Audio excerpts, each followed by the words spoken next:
With pancreatitis, smoking is never advisable. Passive smoking is equally bad. If somebody has pancreatitis and is living with a partner or somebody who is into smoking, they should definitely resting a few days, fasting a few days. He started to feel better without any admission or something. So when you have pain, when you go to the hospital, Firstly, if you're known case of pancreatitis, then of course they would do a Mylius lipase level. If you're not known case of pancreatitis, then they would try to. body is fine, but my mind is paranoid. People with pancreatitis, they get really stressed out about it. They always have doubts, where will their life be? I want to talk from perspective where treatment at Padav has been able to address several hundreds of cases with pancreatitis over the years, which is well documented with us, right from the year 97 to 2025 today. Today, we are close to 2300 plus cases at Padav. And with me in my 15th year of practice now, I've seen few hundreds of cases.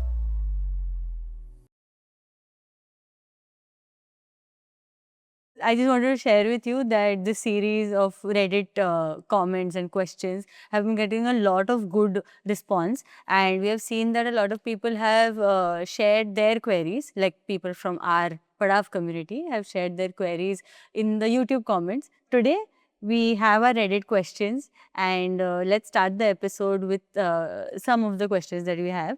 So, the first Reddit user has asked, what about passive smoking? This scares me so much now that I have had 5 acute pancreatitis attacks. So, Devangi, thank you firstly for coming back to me with all these questions. With pancreatitis, smoking is never advisable, and we all know that passive smoking is equally bad. So, if somebody has pancreatitis and is living with a partner or somebody who is into smoking, they should definitely avoid it. Uh, that's all I can say about it. How does smoking affect pancreas? So, when we are smoking continuously, the nicotine in the smoke has a lot of effects on the, it can lead to various gastric issues. It can also lead to certain inflammatory changes in the system, and therefore it is always advisable for anybody who's suffering with pancreatitis not to smoke. The next question is, I threw up after hospitalization. So basically, I'm terrified I have to go back to the ER. I got diagnosed with alcohol induced acute pancreatitis, and I was in the hospital with an IV shoved up my arm for 3 days. I was discharged about 9 hours ago and I just vomited. All I've consumed since leaving the hospital is water and 1 can of chicken noodle soup. I've also been switching Tylenol and Advil every 3 hours. I threw up a lot just now, but my abdominal pain doesn't feel any worse. Did I do something wrong, or is it normal to puke after you've been discharged? Firstly, it is not normal to puke after you got discharged, but which means that your attack has not been settled yet. And ideally, you shouldn't have eaten that early because the first line of treatment with pancreatitis, I've mentioned earlier, is also to go NBM, like just nothing by mouth. So that could have been maintained, but howsoever, you should definitely reach out to your doctor, follow the instructions properly, and do what he says you to follow. And they had chicken noodle soup directly, like that. People do what they have to do. If you could share some incident of a patient who has, not followed the protocol and then has to bear the wrath of it. So sometimes what happens is when people get to any mild trigger something, I ask them to be on, lemon honey water or not eat anything as such, or no solid diet, as we spoke about it earlier also. Whenever you have an attack, there's a process of gradually refeeding. And there's a step-by-step, procedure of when you introduce the solid food. So many a time people just think, okay, it's been 7 hours or 8 hours, I've been feeling better, no pain. So they switch to, solid food immediately and they bear the repercussions of that. So, people don't follow because they think it is okay to eat immediately. But whenever you have an attack or a trigger, it is always advisable to go slow and steady. And once you're able to absorb it or, digest it better, then you should switch to proper food. I think I got AP for the 3rd time. Will I be okay at home? So as we have spoken earlier, Devangi, that pancreatitis could be multiple attacks. And sometimes it could be a major trigger, sometimes it could be a minor trigger. So it's very difficult to comment just like that, whether it could be managed at home or not, because I don't have enough information to guide. But if you know you are a patient of pancreatitis, I think you are a better judge. If it is not too severe, probably, stick to the protocol that your doctor has advised you. Otherwise, if you think it can, worsen further, please definitely go to an emergency and get yourself treated. Okay. I was hospitalized at the end of July with pancreatitis for 6 days. I had thrown up for about 14 hours on and off before I went in, having no idea what was going on. After everything came to light, I realized I had my first attack in 2019. I called an ambulance because I thought it was a heart attack, but when that was cleared, I assumed it was an anxiety attack. I was finally starting to feel okay after this last attack, but had a whirlwind of stressors. My son was in a serious accident with three of his friends. Two were life flighted from the scene of the accident, and one is still in ICU, unable to communicate with his family. I also had cataract surgery in that week. That's actually going really well, and I'm glad I did it. I also contracted a cold in that week that made me not want to eat even more than normal. I kind of forced myself to eat on Saturday night and ended up throwing up for about 5 hours on and off. Okay. I did not go back to the ER because I knew I just needed to fast and take Tylenol every 5 hours. I'm on day 2 now and still in pain. I feel like it's too late to go into the ER after 2 days, but I'm concerned I'm not doing myself any favors trying to tough this out on my own. Any suggestions, ma'am? So, firstly, I think this is a very common thing I often notice with my patients also. Sometimes, it is life, and there could be many stressful situations. It is just not about us, but also about the family, our extended friends, and so on at our work, etc. So, there could be many reasons why one may have a stressful condition. And stress has often been a triggering factor for many, many pancreatitis patients. So, this is no different. Yeah. And in this particular case, I think there was too much happening in his life, and that might have triggered it, which could be lack of sleep, improper food, and stress itself is a big cause. So all of that might have led to this attack. And by the time he realized, oh no, like me being a pancreatitis patient, I might have just neglected myself.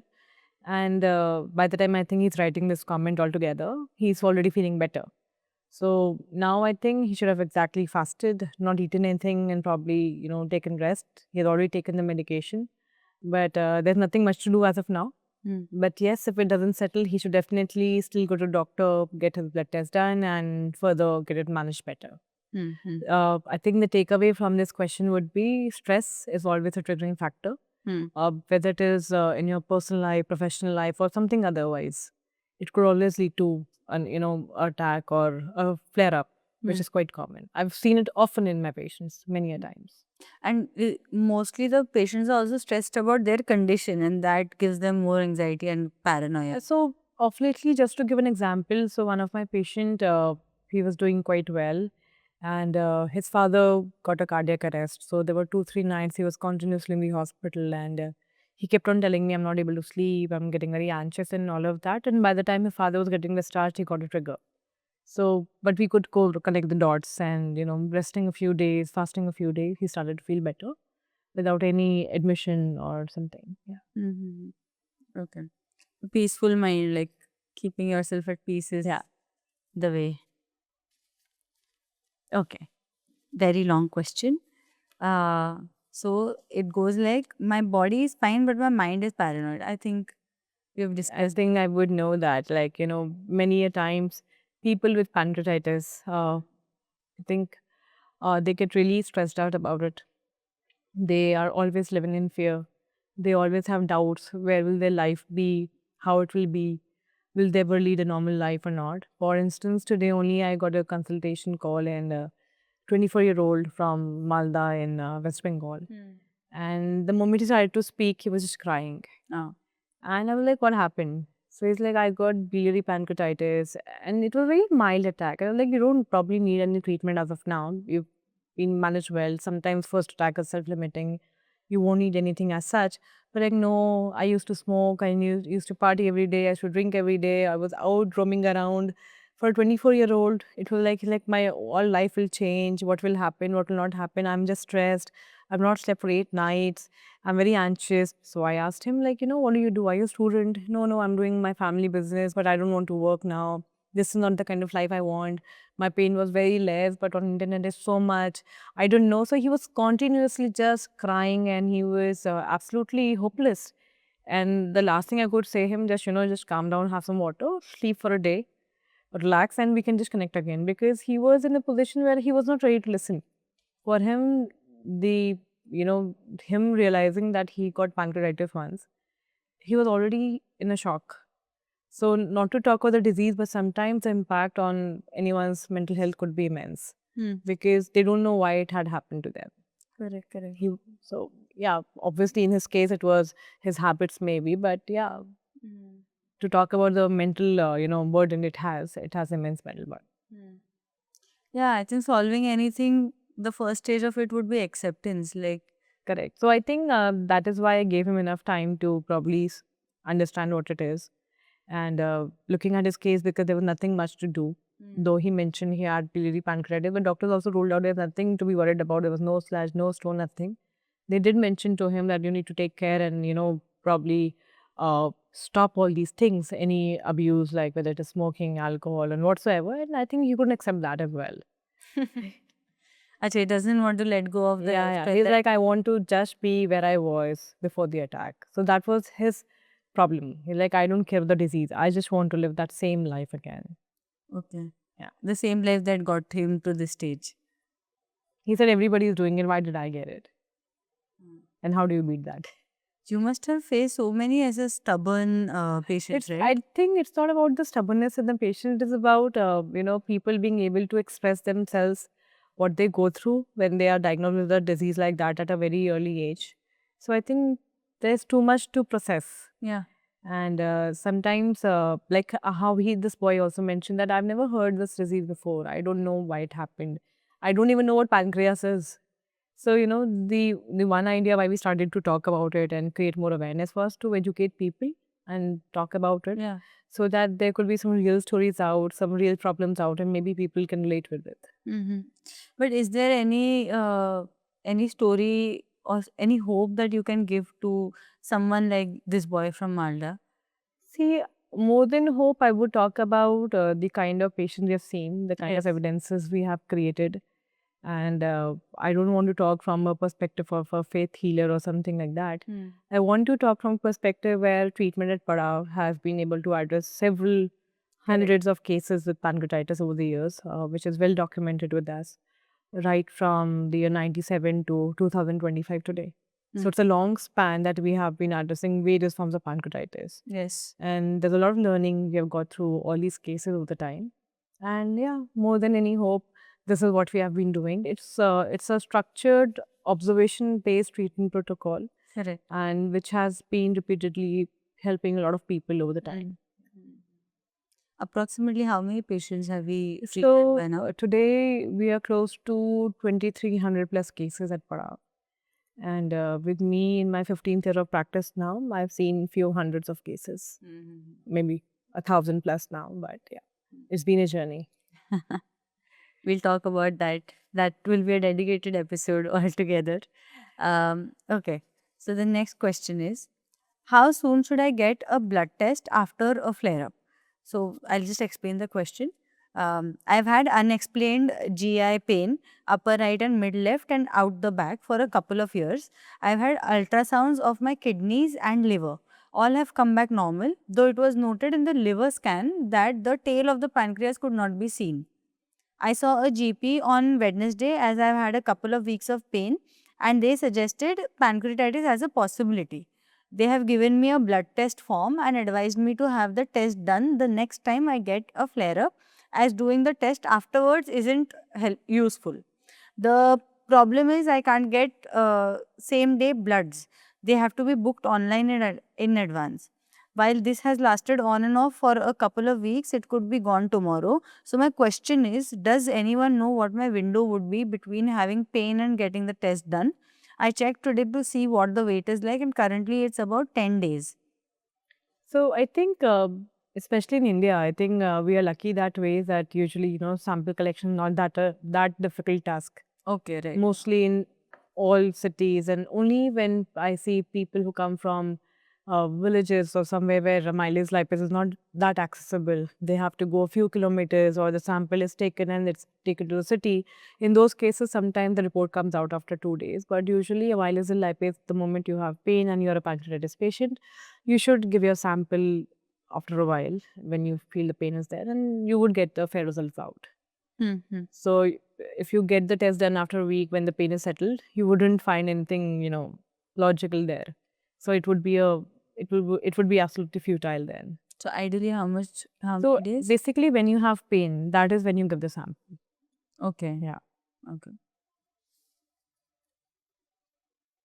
So when you have pain, when you go to the hospital, the doctor first does this blood See, test. firstly, if you're known case of pancreatitis, then of course they would do a amylase lipase level. If you're not known case of pancreatitis, then they would try to understand why this pain is happening. So along with any other test that the doctor would advise you, amylase lipase would be one of the important tests that they would prescribe you to do. Okay.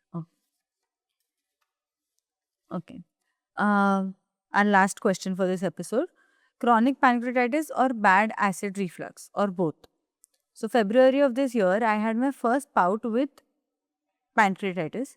Since then, I've had a couple strange incidents where if I eat something too extreme, I get this itching, pinching experience. If I eat something too fatty, it was mild in general. So I was hoping that this was just going to take a longer time for my pancreas to go back to normal. Yesterday, I had a big fried meal with my mom, and afterwards, I started to feel pretty horrible. It was general burning pressure around my left upper abdominal area and my chest. My blood pressure is normal, but that feeling mixed with mild nausea made me figure it was just really bad acid reflux.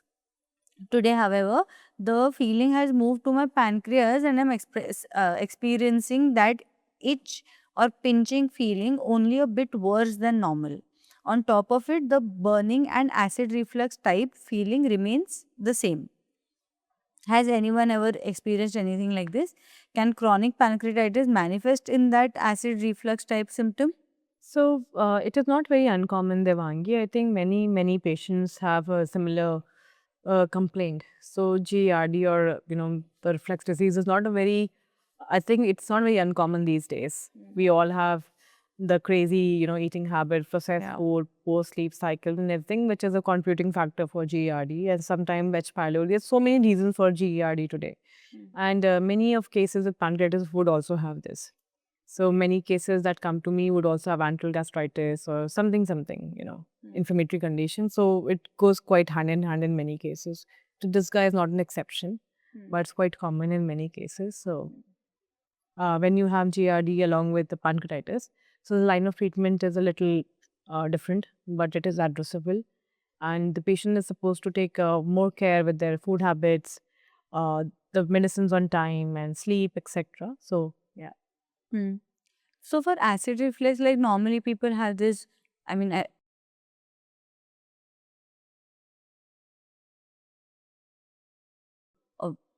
these. So there are a lot of symptomatic treatment that patient may do, or but it is always important to arrest the cause and fix it. Correct. Yeah. If that's happening again and again, Because it could lead to the other problem. So chronic gastritis will always keep triggering your pancreatitis attacks again and again. got it. So it's always important to address that as well. Okay. Most of the questions today that we covered were about the earlier stage of pancreatitis, like, when one realizes the symptoms of pancreatitis creeping in. So I think your answers will help someone who's at a very early stage, or, could help them avoid this disease. So thank you so much for your time today. And it's always a pleasure to talk to you and Thank you, Devangi. learn more about pancreatitis.